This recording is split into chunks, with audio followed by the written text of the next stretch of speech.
আসসালামু আলাইকুম প্রিয় বন্ধুরা।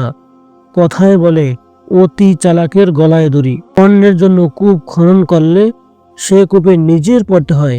এইসব নিয়ে সুন্দর একটা কাহিনী বলতে চলেছি, তাই ভিডিওটি স্কিপ না করে শেষ পর্যন্ত দেখতে থাকুন এবং আমাদের এই ছোট্ট চ্যানেলটিকে সাবস্ক্রাইব করে পাশে থাকুন। এই জগতে অনেক মানুষ আছে যারা অন্যের ভালো দেখতে পারে না, অন্যের সুখে তাদের গা জ্বালা করে, ফলে নিজের নাক কেটে অন্যের যাত্রা ভঙ্গের চেষ্টা করে। পরের অকল্যাণ চিন্তা সদা তাদের মাথায় ঘুরপাক খায়। অনেক সময় অন্যের ক্ষতি সাধন করতে গিয়ে নিজেই সেই ক্ষতির শিকার হয়। এই সম্পর্কে নিম্নের গল্পটি আপনাদের সম্মুখে উপস্থাপন করতেছি। অনেক দিন আগের কথা। এক গ্রামে বাস করত এক বুড়ি। বুড়ি ছিল এক নাতি। বুড়ি তার নাতিকে খুব ভালোবাসতো। বুড়ি একদিন তার মেয়ের বাড়ি বেড়াতে যায়। তার নাতি তার বাড়ি দেখাশোনা, পরিষ্কার পরিচ্ছন্ন থেকে শুরু করে সব কাজই করে থাকে। বুড়ি যেমন করে সব কিছু রেখে গিয়েছিল তার বিন্দু মাত্র পরিবর্তন হয়নি। 5-6 দিন পর বুড়ি বাড়ি আসে। তার নাতির কাজ দেখে সে খুব খুশি হয়, নাতিকে আদর করে এবং তার জন্য আল্লাহ তাআলার দরবারে খুব কাকুতি মিনতি করে দোয়া করে। একদিন বুড়ি বাড়ির পাশে পাতা কুড়াতে গিয়ে দেখে একটি মেয়ে গাছের তলায় বসে কাঁদছে। বুড়ি তার কাছে গিয়ে জিজ্ঞেস করলো, কাঁদছো কেন? মেয়েটি বলল, আমার মা বাবা কেউ বেঁচে নেই, আমি এতিম। কিন্তু মেয়েটি ছিল ভীষণ মিথ্যাবাদী। তার মা বাবা সবই ছিল, কিন্তু সে বাড়ি থেকে ঝগড়া করে এসে ওই গাছতলায় বসে কাঁদছিল। বুড়িকে সে মিথ্যা কথা বলছিল। মেয়েটিকে দেখে বুড়ির খুব দরদ হলো। সে মেয়েটিকে নিয়ে বাড়ি গেল। পরে তার নাতির সাথে মেয়েটির বিয়ে দিল। বিয়ের কিছুদিন পর মেয়েটি বুড়িকে সত্য কথা বলল এবং তার বাবার বাড়ি যাবার বায়না ধরল। এরপর থেকে মেয়েটি মাঝে মাঝে তার বাবার বাড়ি যেত। তার এক ছোট ভাই তার কাছে আসা যাওয়া করত। সে সংসারের জিনিসপত্র গোপনে বাবার বাড়ি নিয়ে যেত, কিন্তু কেউ কিছু বুঝতে পারতো না। এতে ধীরে ধীরে বুড়ির সংসার ধ্বংস হতে থাকে। বুড়ির সঞ্চয় সব ফুরাতে থাকে। ইতিমধ্যে তার নাতির এক কন্যা হয়। বুড়ি খুব চিন্তিত।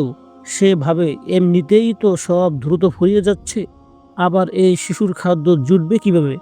তার নাতি খুব কাজ করে, কিন্তু অভাব দূর হয় না। বুড়ির নাতি বউ গোপনে সংসারের জিনিস তার বাবার বাড়ি পাঠিয়ে দেওয়ায় তাদের সংসারে এ দৈন্যদশা। সে নিজের সংসার, এমনকি তার কন্যার কথাও চিন্তা করতো না। এদিকে তার মেয়েটি বড় হতে থাকে। সে অনেক চালাক চতুর। একদিন বুড়ি একটা কাপড় বাজার থেকে কিনে নিয়ে ঘরে তুলে রাখে। বুড়ির নাতি বউ তা দেখে ফেলে এবং মনে মনে ভাবে, তার ভাই আসলে তার বাবার বাড়ি পাঠিয়ে দিবে। কিন্তু সেদিন তার ভাই আসেনি। তাই সে তার মেয়েকে বলল, মা, তুমি তোমার নানার বাড়ি যাও এবং এই শাড়িটা তোমার নানিকে দিয়ে আসো।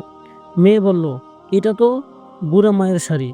মেয়েকে ভুলিয়ে ভালিয়ে নাতি বউ শাড়িটি বাবার বাড়ি পাঠিয়ে দেয়। বুড়ি এসে দেখে তার কাপড়টি নেই। তখন সে অঝরে কাঁদতে থাকে। মেয়েটি এসে জিজ্ঞেস করে, বুড়া মা, তুমি কাঁদছো কেন? বুড়ি সব খুলে বলল। মেয়েটি বলে, আমাকে ক্ষমা করো। অতঃপর সে সব কথা বলে দেয়। এইভাবে সংসারে বিভিন্ন জিনিস খোয়া যাওয়ার উৎস ও কারণ বুড়ির কাছে স্পষ্ট হয়ে যায়। সে তার নাতি আসলে সব খুলে বলে। আড়ালে থেকে বুড়ির নাতি বউ সব শুনে ফেলে। বুড়ির নাতি বউ তার বউকে মারধর করে, তাকে শাসন করে, তার এই কাজের জন্য তাকে ভর্ৎসনা করে।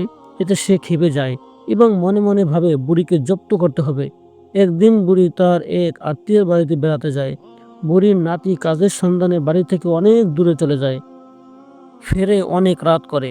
এসেই সে খেয়ে ঘুমিয়ে পড়ে। এভাবে সুযোগ পেয়ে বুড়ি নাতি বউ ঘরে বিরাট গর্ত করে। তাতে কাটা, কাছের টুকরা, গোবর, কাদা পানি সহ অনেক কিছু দিয়ে রাখে। উপরে আলতোভাবে পাটি বিছিয়ে রাখে, যাতে সহজে বোঝা না যায় নিচে গর্ত আছে। বুড়ি এলে তার নাতি বউ তাকে খুব সমাদর করে, যা বুড়ি কোনোদিনও পায়নি। এতে বুড়ি অবাক হয়, খুশিও হয়, কিন্তু আসল মতলব বুঝতে পারে না। এবার বুড়িকে ঘরে নিয়ে যায়। তাকে ওই স্থানে বসতে দেওয়া হয়। বুড়ি এক কোণে জড়সড় হয়ে বসে। এদিকে নাতি বউ বুড়িকে ধাক্কা দিতে গিয়ে তাল সামলাতে না পেরে নিজেই ধপাস করে গর্তে পড়ে যায়। বুড়ি ভয় পেয়ে দৌড়ে বাইরে চলে যায়। তারপর নিজেকে সামনে নিয়ে নাতি বউকে তুলতে যায়, কিন্তু ততক্ষণে সব শেষে বুড়ি তাকে তুলতে পারল না। ইতিমধ্যে তার নাতি এসে পড়ে। ঘরে গিয়ে দেখে তার বউ গর্তে পড়ে আছে। ঘরের মাঝে গর্ত দেখে সে বউয়ের কুমতো সব কিছু বুঝতে পারে। প্রিয় দর্শকবৃন্দ, আমাদের ভিডিওটি কেমন লাগলো কমেন্টে জানিয়ে দেবেন। খুদা হাফেজ।